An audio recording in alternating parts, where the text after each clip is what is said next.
Coming up on Pet Heroes, a Springer Spaniel puts herself in extreme danger when the life of a young girl is threatened. And if this horse doesn't act fast, its young owner could face the fury of an angry moose.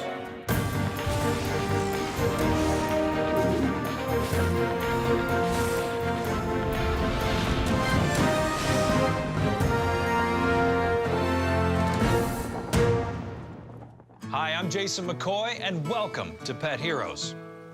These days, our encounters with wild animals are often confined to zoos. So what happens when we and our pets come face to face with surprisingly dangerous and unpredictable animals on their own turf? Let's look at two stories of people and their pets taking a walk on the wild side. The historic town of Princeton is nestled in a pristine valley in British Columbia's southern interior. It was home to Norma Myers for many years, and she remembers it fondly. Princeton is a lovely little town. It's beautiful scenery, lots of wildlife, very nice, friendly people. If you like hiking, and if you like canoeing, and if you like swimming, this is the place to live. Norma's daughter Heather and granddaughter Allie still live in Princeton. Allie is a busy teenager, dividing her time between volunteering and competitive sports. But her real passion is animals. Good girl. I like dogs a lot. I have a dog right now. She's 5, her name's Sadie. Allie's grandma has always had dogs. I'm a dog person, yeah. I had a little Heinz 57. You know, he's a lovely dog. Then I had a little Shih Tzu, poodle. I have a little Lhasa Apso cross Bichon. I have a Bouvier. And I have West Highland White Terrier. They're all pretty well all rescue dogs.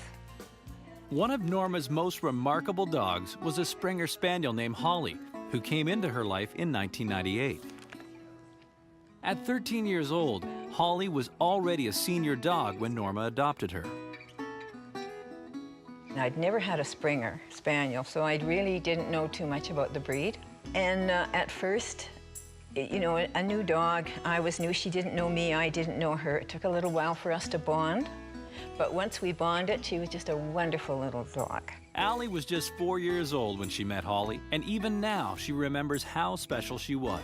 I was really close to her. I connected with her quickly. She was my best friend when I was little. In the spring of 1999, Allie is living with her grandma Norma while her mom is away planting trees. It's during this time Allie and Holly become fast friends. Allie would play watch TV and have her arm around her. She loved Holly. And Holly was really, really good with kids. Well, Holly was most definitely the center of the family. She held the family together with my being away from home. When they get tired of kicking around the house, Allie and Holly love going for walks with Grandma Norma.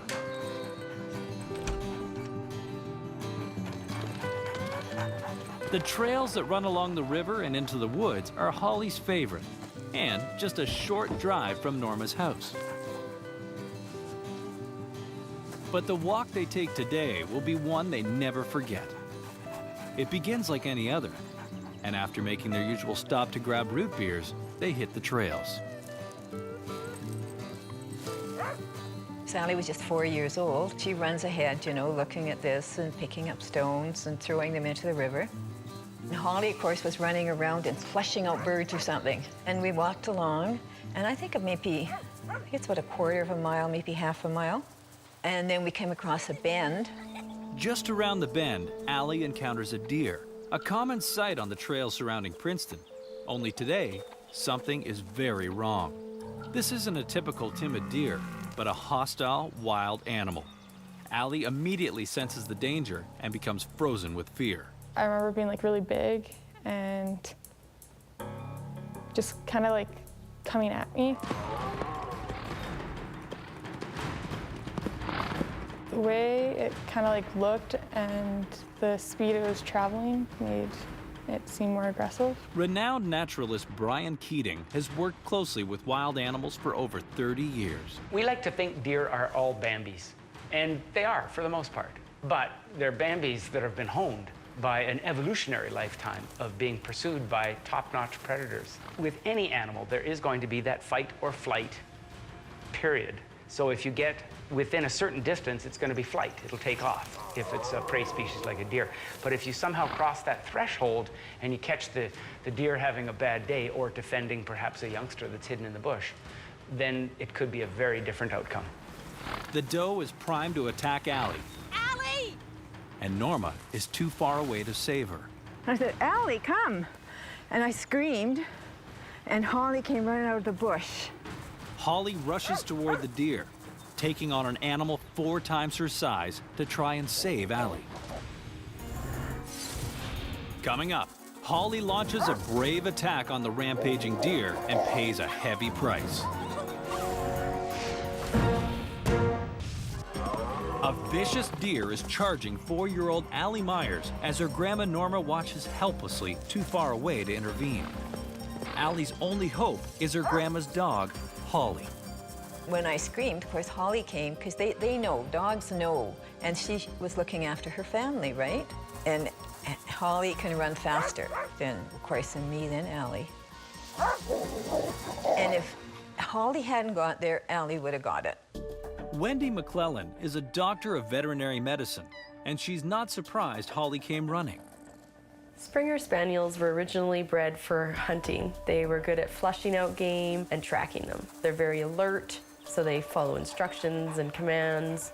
When Norma called for help, Holly didn't hesitate. She was ready to go. She would see immediately that the little girl was in danger and put herself right in front of her.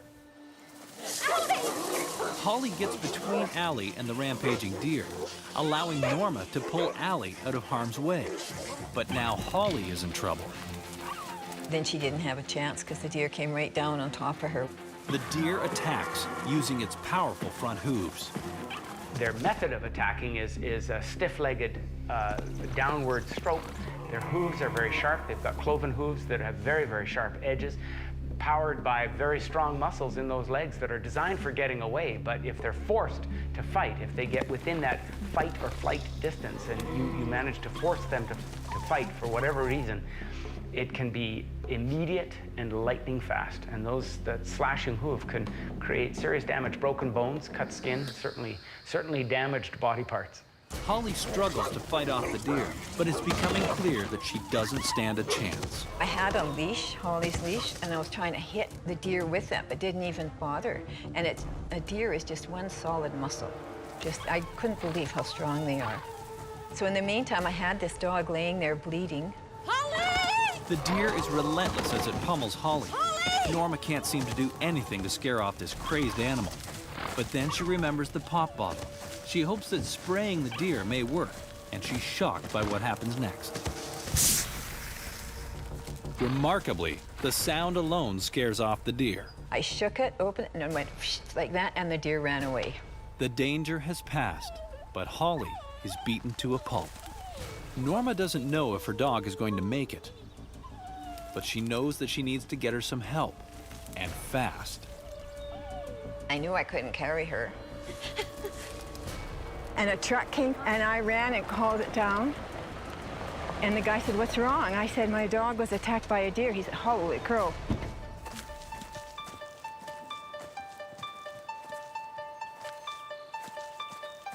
The driver quickly loads Holly into the truck, and they race back to Norma's car.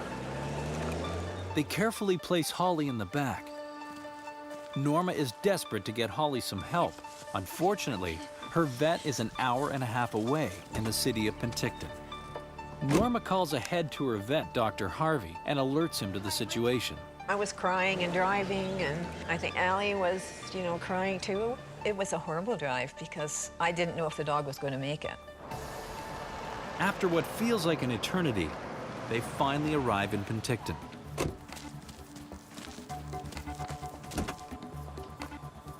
We got to Dr. Harvey, and of course, I'm shaking so bad when I got out of the car. My knees were going, everything out in the car. I said, help me, my dog's in the car.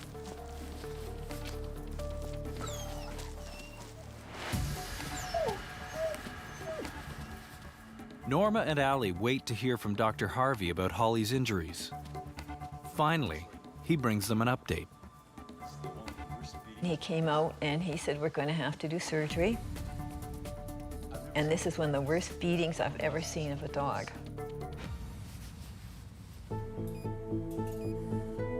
She had a broken leg and ligaments and muscles torn. And she had contusions to the head and to the eye, plus on her body. So she was in there for 2 weeks.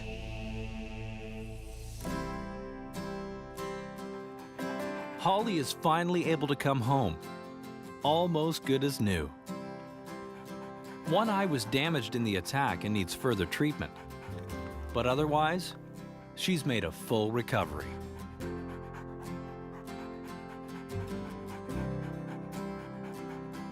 Holly's motivations go back millions of years into the evolution of pack behavior.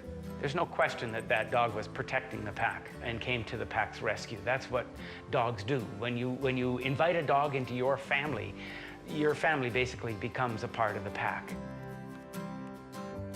You were a famous little girl, and so was Holly. Holly's amazing heroics made news around the world. She was even voted Dog Hero of the Year and awarded for her bravery in a ceremony at the Toronto Dog Hall of Fame. And there must have been about, 200-300 people in the audience. 2 years later, at the age of 16, Holly passes away. But her amazing heroics and her love for her family will always be remembered. Holly was a hero by saving me from the deer and from being brave. For that deer to come at Allie and Holly to rush forward was pretty amazing. I think it's pretty crazy that Holly was protecting her family, and it was pretty remarkable that I was the one who got trampled. Well, Holly is a hero to us because she protected us and saved us from injury, and because she loved us so well. She's our hero.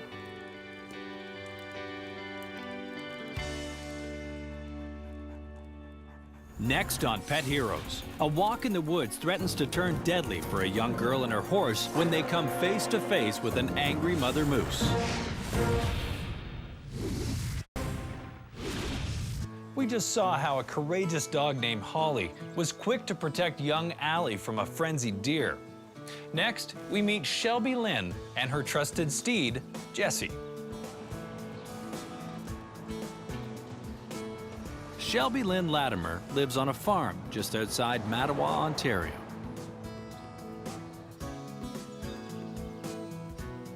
I like living on the farm because I like being out in the country better than in town. It's really small and friendly.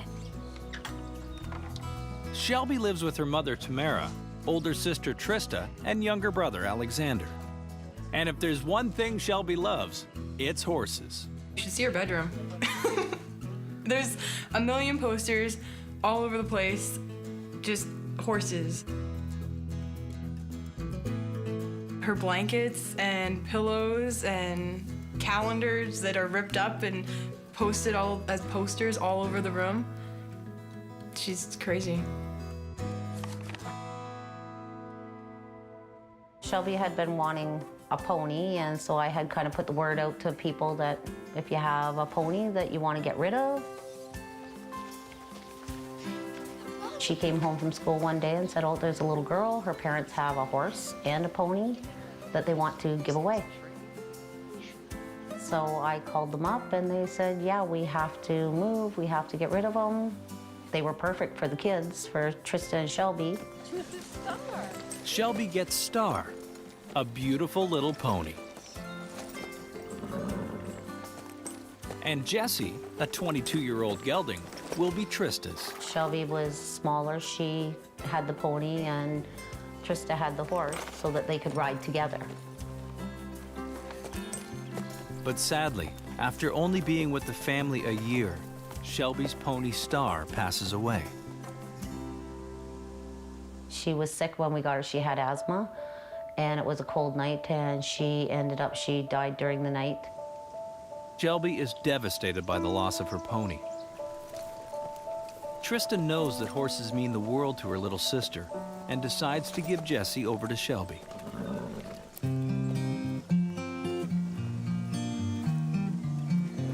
First, we didn't have like that big of a connection because I was just starting to get to know him. I started out, I was walking him, right? And I just brush him and I'd take care of him. One afternoon, before heading out for a walk, Shelby's mom tells her she'd better take Jessie with her for safety. Shelby has only had Jessie for a few days, and it's the perfect opportunity for the two of them to bond. Well, you have to tell your kids they have to, number one, let you know when they're going outside. And when they're out walking and that, well, don't go alone. Shelby and Jessie walk down a quiet little road that runs along the edge of their farm. It's not long before Jessie senses something is up. When we were a little bit up there, he started not acting up, but like he'd put his ears up and he'd put his head up, but he'd make like a kind of a snorting noise. Shelby quickly discovers what has rattled her horse. There was like a rustle in the bush, and out came this little moose. It was a baby moose, but it wasn't little. It was a big moose for being a baby. It came out onto the road about where the grass is in the road, and it came out and it kind of stopped and looked at us. And then Jesse, he started swinging his head and pawing, and it kind of ran away into the trees over there. Moose are normally very shy. They're solitary animals. They don't like to be around us, and they'll avoid letting themselves be seen if they can. Jessie successfully scares off the baby moose, but the real danger still awaits. I was about to turn around and walk away when the mom moose came out, and she was huge. Not only is this moose huge, it's furious. Like any animal defending its young, a moose will put a lot of energy into ensuring that that young is safe. She'll always be within a certain area of that moose, but if she perceives a threat, she'll be there very, very quickly. I was completely froze from seeing the moose. I was just froze. I was like, oh my God, because I thought I was gonna die. She was like 7 feet tall, and I was really small. And so I froze. And Jesse, he stopped doing everything he was doing, like pawing and snorting. He stopped doing everything. And he took a couple steps forward and then stood kind of on an angle, like in front of me. Horses interact through body language. That horse would have definitely perceived a negative body language from that moose and would have interpreted it as danger. And that horse obviously interpreted the child as part of the horse's herd. Otherwise, the horse just would have left. The moose has started to advance on Shelby, but Jessie is quick to react. After shielding a terrified Shelby from the danger, Jessie does something even more valiant. He was standing there all calm, and all of a sudden he slapped himself, kind of with his lips, on his side. And I kind of took that as a gesture to get on, we have to leave. Without the help of a saddle, Shelby struggles to get on Jessie. So I just kind of threw the lead rope over Jesse's neck, and I jumped with all my might. He was standing like this, and he just kind of spun and then took off that way, like straight home.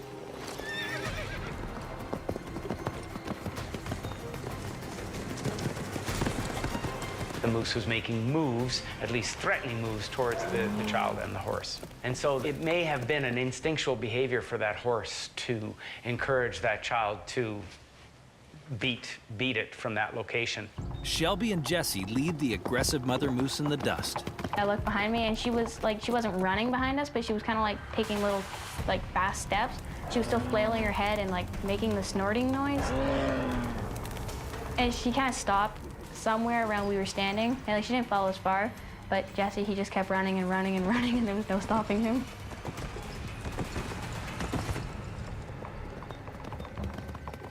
Well, I was really, I was scared because it was faster than he's ever ran before, right? So, and I was flailing everywhere as he's running, so I was kind of pumped about that. But yet I was so scared because there was this 7 foot tall moose could have killed me. Shelby makes it back to her mom, shaken but eager to tell her frightening story. Initially, when I saw Shelby coming back to the house, I was upset because she was galloping, and you're not supposed to gallop back to the house. But when Shelby came in the driveway, I saw her face, and she was like, "Mom, Mom, Mom," and she's, I guess, kind of scared and excited and just, wow, you know, look what just happened. Shelby's mom is surprised and grateful to learn that Jessie, a horse her daughter barely knew, had saved her life.